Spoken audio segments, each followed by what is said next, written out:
പ്രിയപ്പെട്ട രക്ഷിതാക്കളെ, സ്നേഹം നിറഞ്ഞ വിദ്യാർത്ഥികളെ, 4ാം ക്ലാസ് വാർഷിക പരീക്ഷ ദുറൂസുൽ ഇഹ്സാൻ പരീക്ഷയ്ക്ക് ഏറ്റവും കൂടുതൽ ചോദ്യങ്ങൾ വരാൻ സാധ്യതയുള്ള അവസാന 4 പാഠത്തിലെ പ്രധാനപ്പെട്ട വിഷയങ്ങൾ മാത്രം ഉൾപ്പെടുത്തിയ നല്ലൊരു വീഡിയോയാണ്. ഏത് വീഡിയോ കണ്ടില്ലെങ്കിലും ഈ വീഡിയോ മുഴുവനായി തന്നെ നമ്മൾ കാണാൻ ശ്രദ്ധിക്കുക.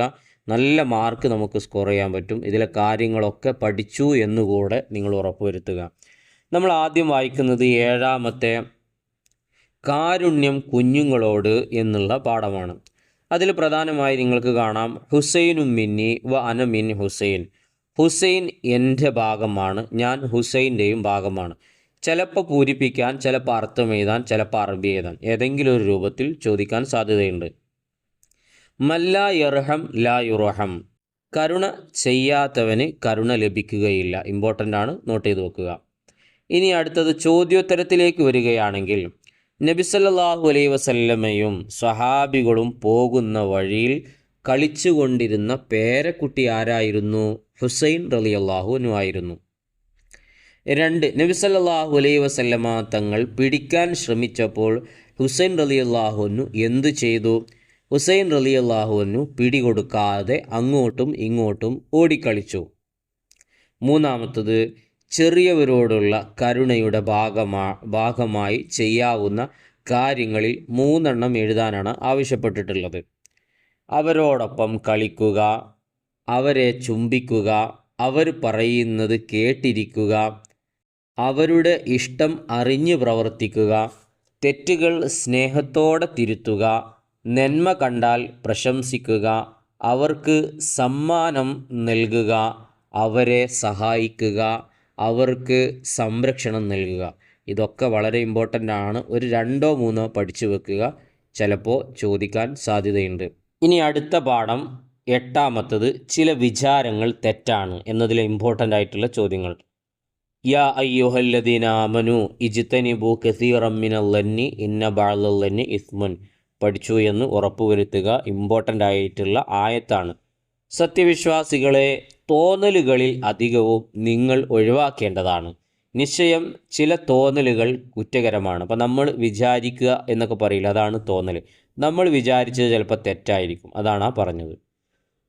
ഇനി പ്രധാന ചോദ്യം, ഉത്തരം എഴുതാം എന്നുള്ളതിൽ നല്ല ധാരണ ആരുടെ സ്വഭാവ ഗുണമാണ്? ഉത്തമ മനുഷ്യരുടെ. 2. ചീത്ത ധാരണയുടെ ദൂഷ്യങ്ങളിൽ നിന്ന് 2. അത് ഉണ്ടെങ്കിൽ ഉണ്ടാകുന്ന പ്രശ്നം എന്താണ്? വെറുപ്പ് ഉണ്ടാക്കുന്നു, ശത്രുത ഉണ്ടാകുന്നു. ഇതൊക്കെ അതുകൊണ്ടുണ്ടാകുന്ന ദൂഷ്യങ്ങളാണ്. 3. ചീത്ത ധാരണയിൽ നിന്ന് രക്ഷപ്പെടാനുള്ള മാർഗങ്ങളിൽ 2 ഇമ്പോർട്ടൻ്റ് ആണ്, പഠിച്ചു വെച്ചോളൂ. ചോദിക്കാൻ വളരെ സാധ്യതയുണ്ട്. സ്വന്തം ന്യൂനതകളെ സംബന്ധിച്ച് ബോധ്യം ഉണ്ടാവുക, ഗീബത്ത് നമീമത്തുകളിൽ നിന്ന് അകന്നു നിൽക്കുക. ഇതൊക്കെ ചീത്ത ധാരണയിൽ നിന്ന് രക്ഷപ്പെടാനുള്ള മാർഗങ്ങളാണ്. ഇനി 9ാമത്തെ പാഠം, ജീവികളോട് ദയ കാണിക്കാം എന്നുള്ളതിൽ, കാന റസൂലുള്ളാഹി സ്വല്ലല്ലാഹു അലൈഹി വസല്ലം യക്റഹു അൻ യുഹ്ബസ ശൈഉം മിനദ് ദവാബി ലാ ളില്ല ലഹാ വലാ കലഅ വലാ മഅ. വെള്ളവും പുല്ലും തണലും നൽകാതെ മൃഗങ്ങളെ കെട്ടിയിടൽ നബി സല്ലല്ലാഹു അലൈഹി വസല്ലമ തങ്ങൾക്ക് വെറുപ്പാണ്. അപ്പോൾ തണലുമില്ല, വെള്ളവുമില്ല, തീറ്റയുമില്ല, ഒന്നുമില്ലാതെ മൃഗങ്ങളെ കെട്ടിയിടൽ നബി തങ്ങൾക്ക് വെറുപ്പായിരുന്നു. ഹദീസാണത്, പഠിച്ചു വെക്കുക, ആശയവും അറിഞ്ഞിരിക്കുക. ഇനി ഉത്തരം എഴുതാം എന്നുള്ളതിൽ 1. പുണ്യ നബി സല്ലല്ലാഹു അലൈഹി വസല്ലമയെ കണ്ടപ്പോൾ അൻസാരിയുടെ തോട്ടത്തിലെ ഒട്ടകം എന്തു ചെയ്തു? നബി സല്ലല്ലാഹു അലൈഹി വസല്ലമയെ കണ്ട ഒട്ടകം 2 കണ്ണിൽ നിന്നും കണ്ണുനീര് ഒഴുക്കാൻ തുടങ്ങി. 2. ഒട്ടകത്തിൻ്റെ പരാതി എന്തായിരുന്നു? ശരിയായ വിധം ഭക്ഷണം തരാതെ ക്ഷീണിപ്പിക്കുന്നു എന്നതായിരുന്നു. 3. ഒട്ടകത്തിൻ്റെ ഉടമയോട് നബി സല്ലല്ലാഹു അലൈഹി വസല്ലം എന്ത് പറഞ്ഞു? ഇമ്പോർട്ടൻ്റ് ആണ്.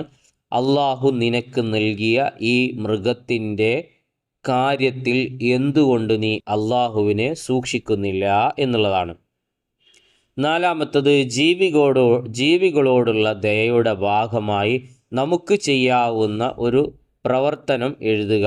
ജീവികൾക്ക് ഭക്ഷണവും വെള്ളവും നൽകണം, അവക്ക് രോഗം വന്നാൽ ചികിത്സിക്കണം, പരിക്ക് പറ്റിയാൽ ശുശ്രൂഷിക്കണം, കുഞ്ഞുങ്ങളെ തള്ളയിൽ നിന്ന് അകറ്റുന്ന പ്രവർത്തനം ഒഴിവാക്കണം. അവക്ക് പ്രയാസമുണ്ടാക്കുന്ന കാര്യങ്ങളിൽ നിന്ന് ഒഴിഞ്ഞു നിൽക്കണം. ഇതൊക്കെ ദയയുടെ, ജീവികളോട് ദയ ചെയ്യുന്നതിൻ്റെ ഭാഗമായിട്ട് വരുന്നതാണ്. 1 2 ചോദിച്ചേക്കാം, പഠിച്ചു വെക്കുക. ഇനി അവസാനത്തെ 10ാമത്തെ പാഠം നമുക്ക് വിജയം നേടാം എന്നതാണ്. അതിൽ നിങ്ങൾക്ക് കാണാം ഹസ്ബുനല്ലാഹു വനിഅമൽ വക്കീൽ. ഇതിൻ്റെ അർത്ഥമൊക്കെ എല്ലാവരും പഠിച്ചല്ലോ. നമുക്ക് അല്ലാഹു മതി, അവൻ എത്ര നല്ല സംരക്ഷകൻ. അപ്പോൾ സംരക്ഷണത്തിന് നമുക്ക് അല്ലാഹു മാത്രം മതി എന്നൊരാശയമാണ് ഹസ്ബുനല്ലാഹു വനിഅമൽ വക്കീൽ എന്നത് നൽകുന്നത്. ഇനി 1ാമത്തത് ഉത്തരം എഴുതാം എന്നുള്ളതിൽ തെക്കുവ എന്നാൽ എന്ത്, ഏറ്റവും ഇമ്പോർട്ടൻ്റ് ആയിട്ടുള്ള ചോദ്യമാണ്. ഇതുവരെ വായിച്ചതിൽ എല്ലാവരും ഇത് പഠിക്കണം, കൂടുതൽ സാധ്യതയുള്ള ചോദ്യമാണ്. അള്ളാഹുവിൻ്റെ കൽപ്പനകളെ അനുസരിക്കലും അള്ളാഹു നിരോധിച്ചതിൽ നിന്ന് ഒഴിഞ്ഞു നിൽക്കലുമാണ് തഖ്വ. എഴുതുന്നതും ശ്രദ്ധിക്കുക. 2ാമത്തത് നീതിമാനായ നേതാവിന് ലഭിക്കുന്ന പ്രതിഫലം എന്താണ്? അർശിൻ്റെ തണലാണ്. 3 അള്ളാഹുവിൻ്റെ പ്രീതി ആഗ്രഹിച്ച് വിനയം കാണിച്ചവന് എന്തു ലഭിക്കും? അള്ളാഹു ഉയർച്ച നൽകും, ഉയർച്ച അള്ളാഹു അവന് കൊടുക്കും. 4ാമത്തത് പ്രയാസങ്ങൾ നേരിടുമ്പോൾ എന്തു ചൊല്ലണം?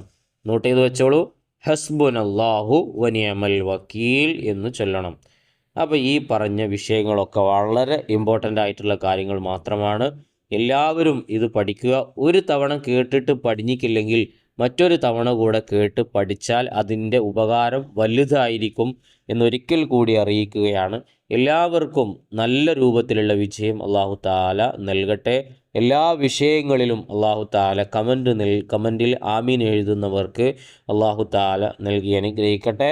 നല്ല നല്ല വീഡിയോയുമായി നമുക്ക് വീണ്ടും കാണാം.